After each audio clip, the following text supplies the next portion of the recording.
This is the Tata Punch.ev or Punch.ev as Tata Motors likes to call it. We've had this electric vehicle in our long-term fleet for a little over 3 months now. We've driven it over varied conditions ranging from heavy traffic to empty night roads, from flooded streets to butter smooth tarmac, and we have done its range check in varied conditions as well. So over the next few minutes, I'm going to tell you everything that's good about this Punch.ev and everything that could have been better, which will help you make an informed decision when you consider buying this vehicle.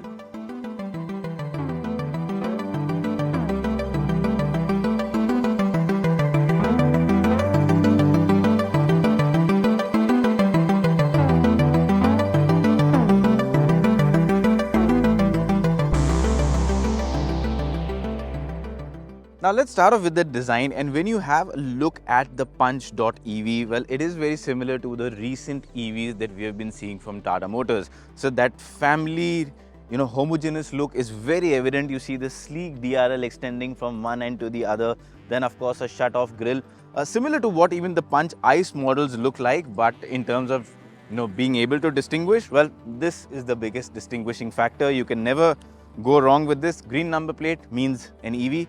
But overall, I think a nice, sleek, modern design. And even when you look at the side, the shoulder lines, the belt line, all of it is very strong, very evident.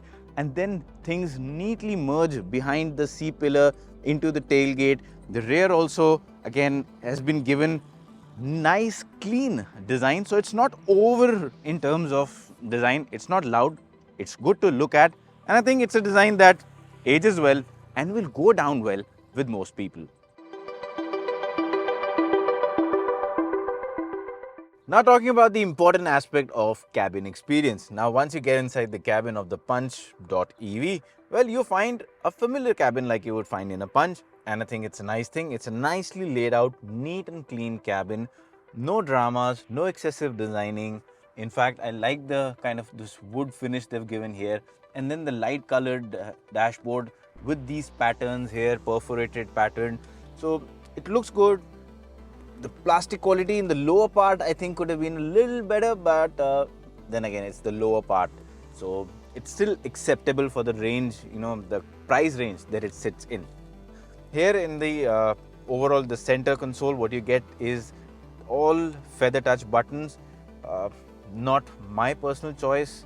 I think physical buttons work a lot better. Just two of them that you get here, but yeah, you will get used to it. The instrument cluster is fully digital. Nice steering wheel, flat bottom with these backlit switches, and the touch screen again does a good job, looks good. It's got a nice, easy to use interface. It's got all the features you want. It's got the connectivity options. So yes, I mean, all those aspects are covered, what you expect from a car in this segment. But then the feature list is something that is the Punch.ev's ace in hand, because a lot of EVs we've seen, especially models that go from ICE to EV, to cover that price increment of an EV, a lot of features are taken off, but not in the Punch.ev. So seats ventilated, you get an electrically operated sunroof. Beyond that, you also get the emergency calling services, for which you've got the button here. And in terms of features, well, there's a wireless charging tray here.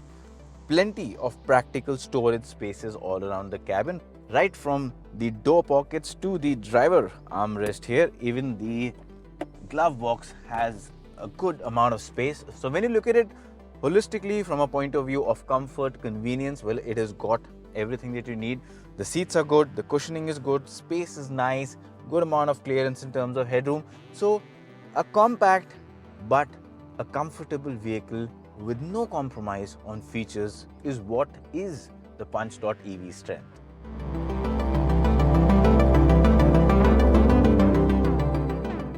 Now talking of the rear seat experience, well, you can see I've got the driver's seat adjusted to my driving preference, and I'm 5 feet 8 inches for reference, and well, I've got a decent amount of knee room clearance, good amount of leg room, and even in terms of headroom, I've got a decent amount. Well, if you're even taller, say by about 5'10", it should be okay, but any taller and you might have your head brushing against the ceiling. The seat itself, I think, is quite nice. For a vehicle in the sub 4 meter segment, this has to be one of the nicest seats. Very comfortable, good cushioning, good under thigh support, which lot of cars in the sub 4 meter lack acutely. But this has it designed very well, and that means if you're in the seat for a long duration, you're not going to feel exhausted or tired. You also have a cushioned armrest here, and because you have a almost flat floor, this being an EV, you can have 3 people sitting abreast, but it might not be the best idea because it's not a very wide seat. So 2 people, fine, it's perfectly fine. 3 people maybe for a short run.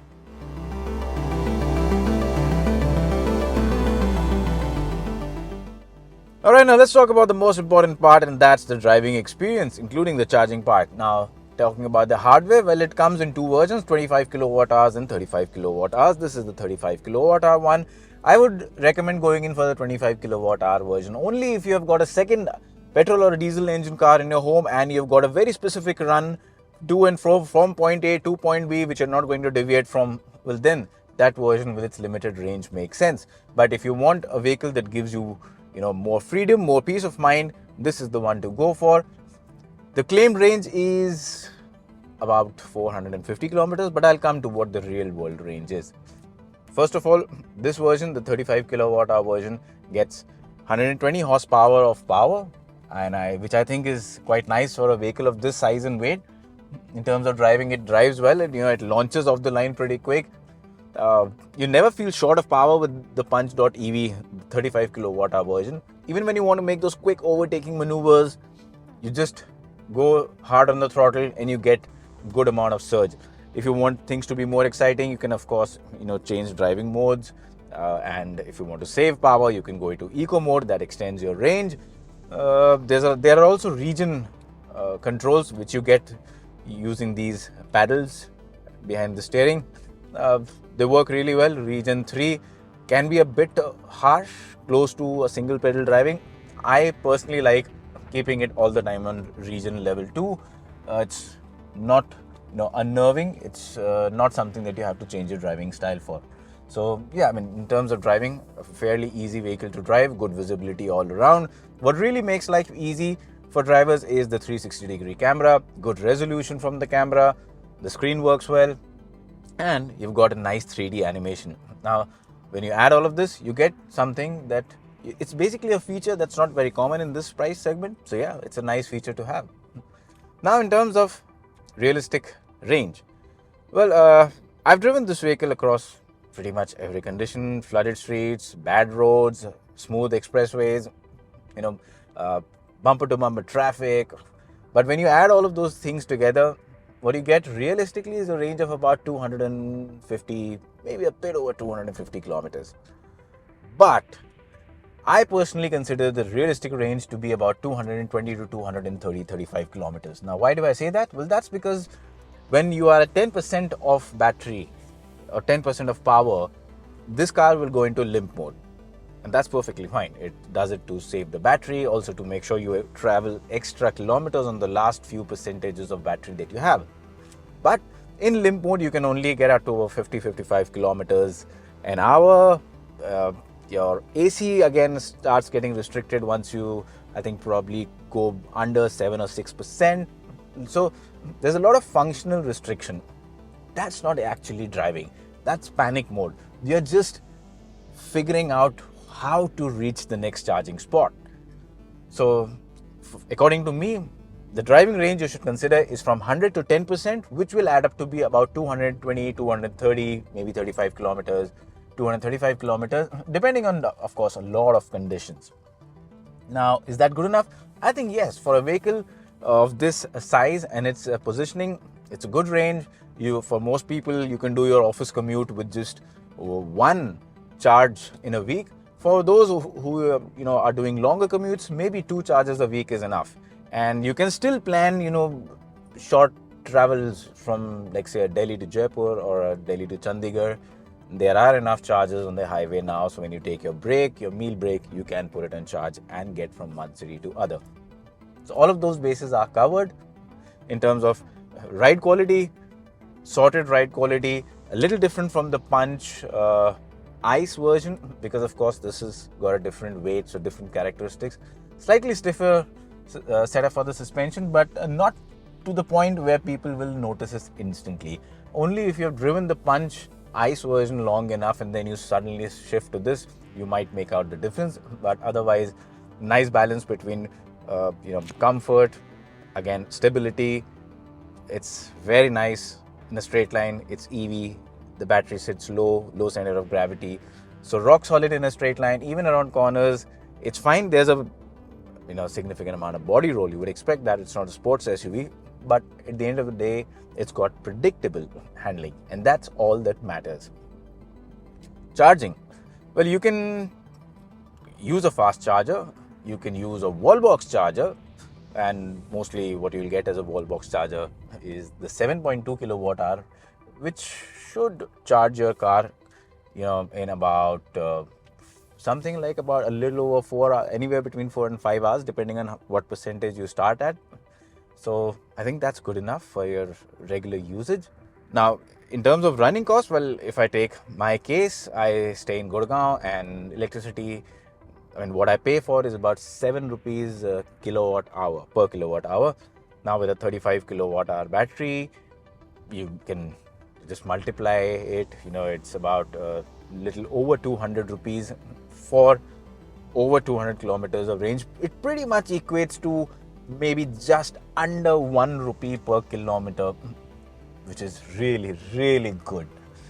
But if you're charging it at home, if you're charging it outside, keep in mind the charging cost can vary anywhere from 21 rupees per kilowatt hour to 28 kilowatt hours. Still cheaper than petrol, but home charging is the way to go.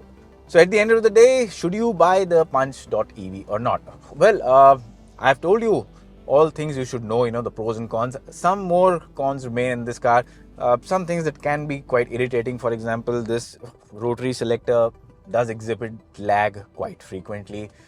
This is something that Tata Motors has not been able to fix for a long time, and I think this should be fixed really soon. It just sort of takes away from the driving experience once you start driving. Not a good thing to happen. Also, the feather touch button to open the charging panel, it's quite fiddly. Not something which is very convenient to use. And then again, the charging panels, at times it looks as if it's shut and it's closed, but it hasn't. So you get a message here that it hasn't closed. You go out, you see it looks fine, open, close it again, and then it works. That's unnecessary inconvenience. So those things. And then again, the problem of the steering column. Again and again, the knees brushing or hitting against the steering column. This is a problem that is not just for the Punch. It is even in the Nexon, the Harrier. And it happens even when I've got the seat to my lowest possible height. When I'm entering, a lot of times I will bang my knee against the steering column. Not a good thing to have. And a lot of you will understand how painful it is to have your knee smacking against a hard or a pointy surface. So these are some things that are not really, deal breakers, but these are also things that Tata Motors should have rectified, because these are not problems that have come up recently. These have been around in Tata vehicles for a long time, and hopefully the company will improvise and improve the overall driving experience. But otherwise, for the money that you pay, I think the Punch.ev offers one of the best value for money propositions in its segment, and its key strength is the fact that you get a car that drives well. It gives you a good amount of range, but despite the competitive pricing, the company has not taken away features to keep that cost balance, and that's its strength. You get a good, comfortable cabin loaded with features and a car that is not just comfortable and easy to drive, but also very, very cost effective. Let us know what you think about this video, and please do hit that subscribe button. Press that little bell icon so that our videos can reach to you on time, and do not forget to share it as well.